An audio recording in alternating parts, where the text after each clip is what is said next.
Hi, everybody. I'm Brittany Lewis with Forbes Breaking News. Joining me now is my colleague, Forbes staff writer Zach Everson. Zach, thanks so much for joining me. Thanks for having me, Brittany. You and I have been talking about Truth Social ever since its parent company went public last month, and the social media platform had a celebratory party at Mar-A-Lago last week. What can you tell us? The company celebrated itself as the stock price was plummeting, down about 60% from its high. They had a party at Mar-A-Lago to celebrate the company's success. Trump addressed a group of people there saying, remember, we have no debt. We have over $200 billion in cash. In other words, that sucker can stay for a long time. So stock price be damned. All is well with Trump Media and Technology Group. How successful is Truth Social? I mean, was this celebration warranted? Because I want to read some of your reporting. You've reported that Truth shares closed the day of the party, down nearly 60% from the day that the company went public. Was that detail mentioned at the party? Not on the audio that I heard. That's an excellent question. There were some snippets. I sadly was not invited to the party. And there were some audio snippets that were posted online on social media, so that's where I got the quotes from. But I did not hear any mention of that. Honestly, given the company's well-documented problems, and including its lack of users and the other problems it has coming to market, I still think it actually should be celebrating $32 because I think a lot of people would consider that a very high valuation for what's hiding behind the curtain there. Let's talk about the money a little bit. How much are Donald Trump's shares in Truth Social worth?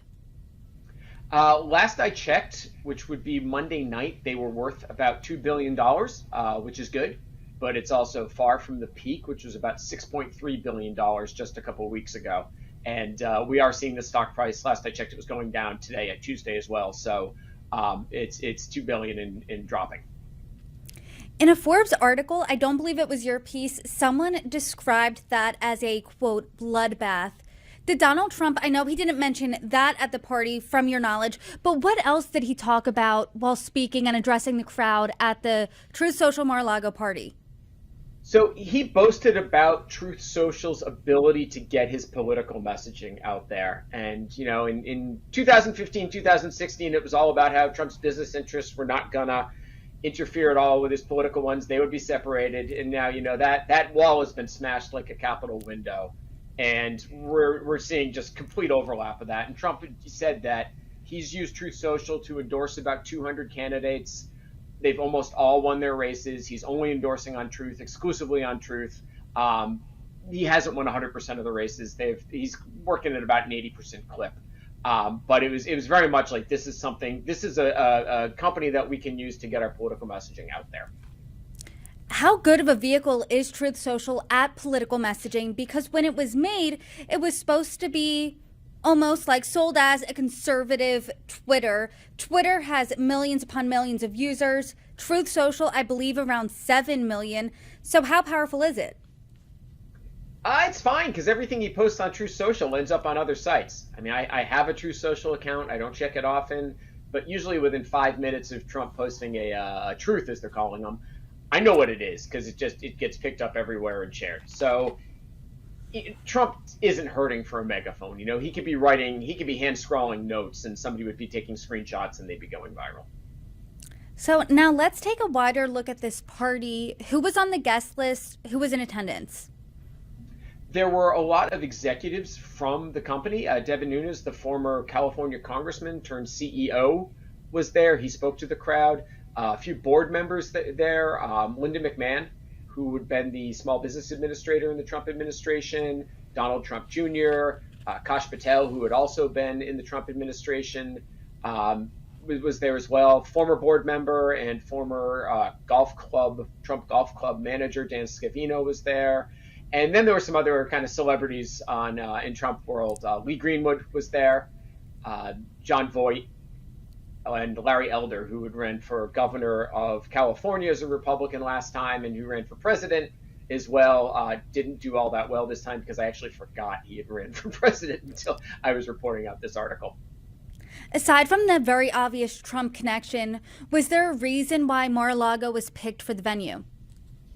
I asked. They wouldn't say. I reached out to the Trump organization. They didn't get back to me. Trump media just said that it followed all necessary rules and regulations with the choice. I had asked were there any other venues they're looking at. Usually when you're booking an event, you might get quotes from a few venues. They didn't answer that. I'm gonna expect that. Suspect that probably wasn't the case, but we don't know for sure. Did Trump media have to pay to be there then? Don't know. It seems likely.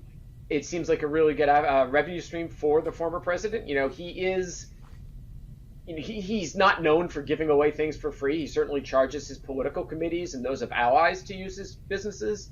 In this case, he's somewhat charging himself because the less money Trump media has, the less his stock might be worth. But I don't think it's real. It's not a one-for-one deal. So whatever money he can get out of Trump media, he's probably happy to get it, especially with his shares locked up for another few months. Getting paid for a ballroom rental, or in this case, a poolside rental, is money he can get right away from the company. So essentially what you're saying, if Mar-A-Lago was paid for the event, the money's directly going into Trump's pocket. That is most likely the case. And you mentioned that he has been making other revenue streams. What are the unique ways he's been making money over the past few months? Oh boy, this party seemed rather boring compared to the other ones. There was the sale of the Trump NFTs, the latest round of which actually had a physical version that included scraps from the suit he wore while getting his mugshot in Fulton County.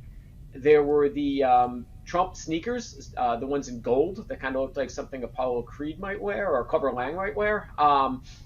And then there was also the Trump Bible that he's hawking with Lee Greenwood, which has been his latest venture, where they're charging $60 for the God Bless the USA Bible. So post-party, we're almost a week out from that party. How is Truth Social looking? Let us know. It's a good thing they threw the party then and not now because things keep getting worse. But again, I still probably valued it more than what it should be. And is there any indication things could be getting better, or has it just been a downward plummet since it went public in March? It's been a pretty straight downward plummet. Most recently, the company announced on Monday in an SEC filing that it was going to put out more shares. Now, that's, from what I understand, common for companies that come to the public market like it did in this SPAC, but yet it's not something that is making investors happy to all of a sudden find out that their ownership of the company has been diluted. Zach Everson, thank you so much. My pleasure.